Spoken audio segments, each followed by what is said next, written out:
피로를 덜어내야 되는 주말인데 이번 주말은 그 어느 주말보다도 힘들었습니다.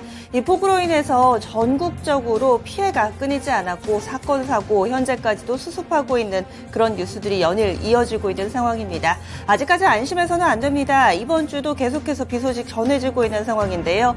그 어느 때보다도 조심, 또도 조심, 신중에 신중을 기하는 그런 움직임이 필요합니다.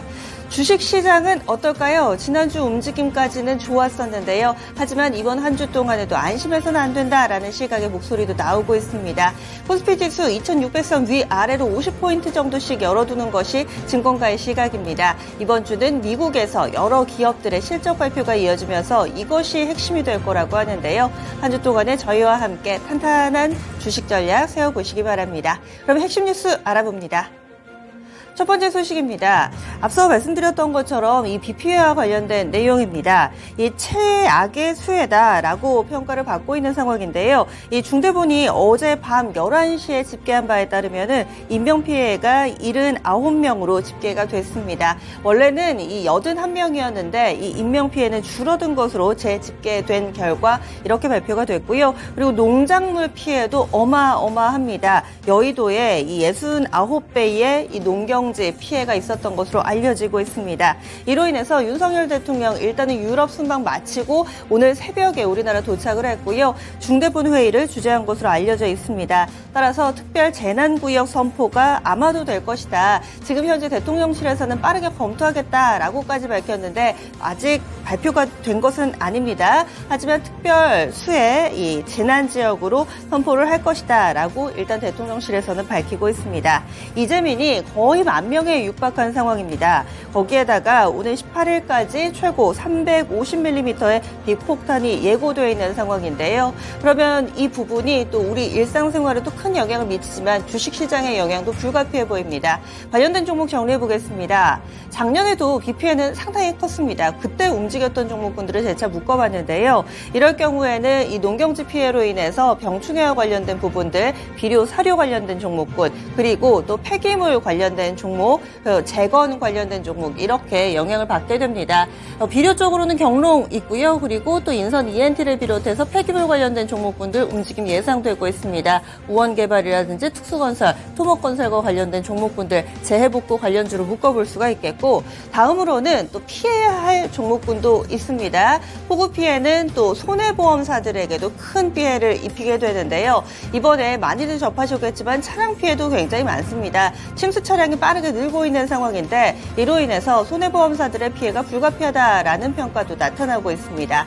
이 손보사들입니다. 일단 지난주 마지막 거래일에는 메리츠 화재를 제외하고 나머지 종목군들은 양호한 움직임을 나타냈는데요. 지금 나머지 손보사들이 2% 정도의 오름세로 거래를 마쳤습니다. 지금 메리츠 같은 경우는 합병으로 한 종목으로 좀 운영이 되고 있죠. 지금 이 종목 제외하고 나머지 종목군들을 좀 보셔야 될 것 같네요.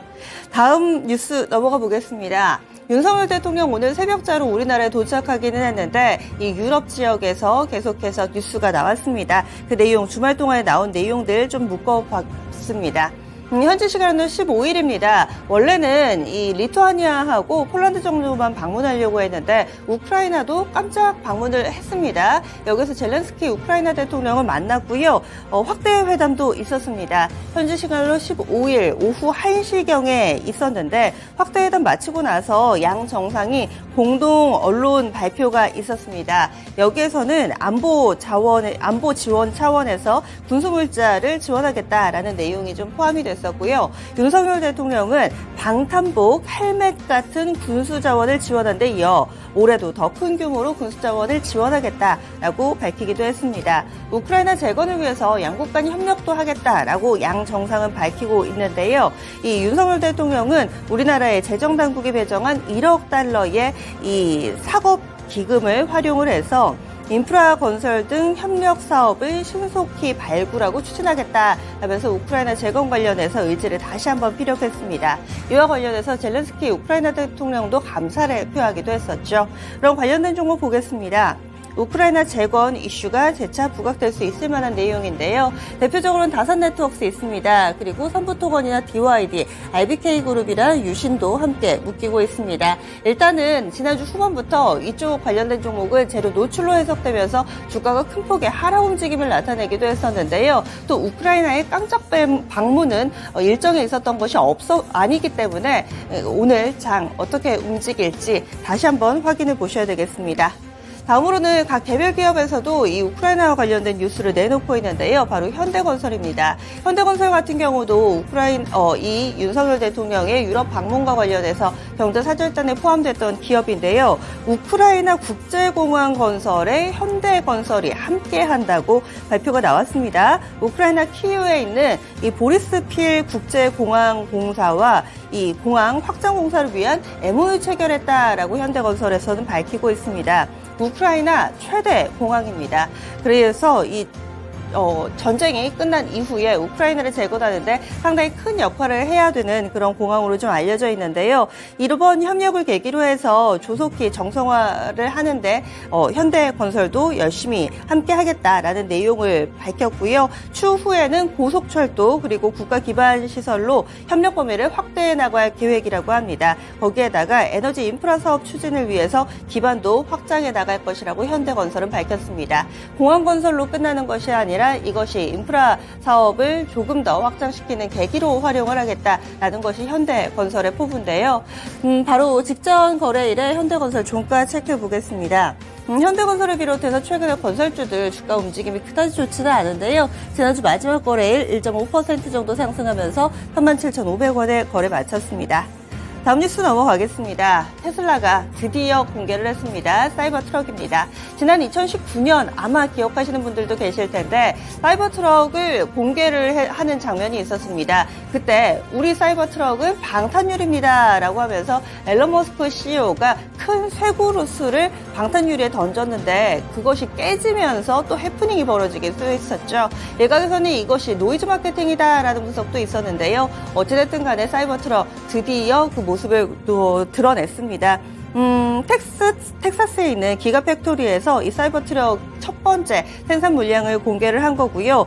일단 계획보다 2년이 늦어진 상태라고 합니다. 연내 인도를 계획하고 있는데 생산이 일단 시작되면은 회사 측에서 이야기하기로는 연간 25만 대에서 50만 대 정도 인도가 가능하다라고 설명을 했습니다. 하지만 양산 시점이 아직까지는 불투명한 상황이고요.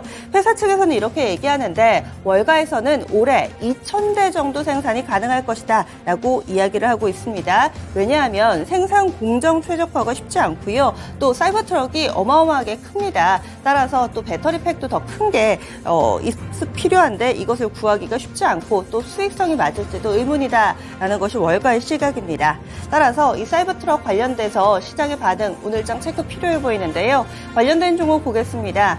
대표적으로 이 테슬라의 부품을 공급하는 업체 그리고 전체적인 자동차 부품주들 영향받을 수 있는데요. 서현이와나 성우하이텍 그리고 CTR 모빌리티, 우리산업과 명신산업 등의 종목군들 지난주 마지막 거래일은 주가 힙이 엇갈렸는데요. 오늘장 과연 사이버 트럭발 호재를 기대해 볼 수 있을까요?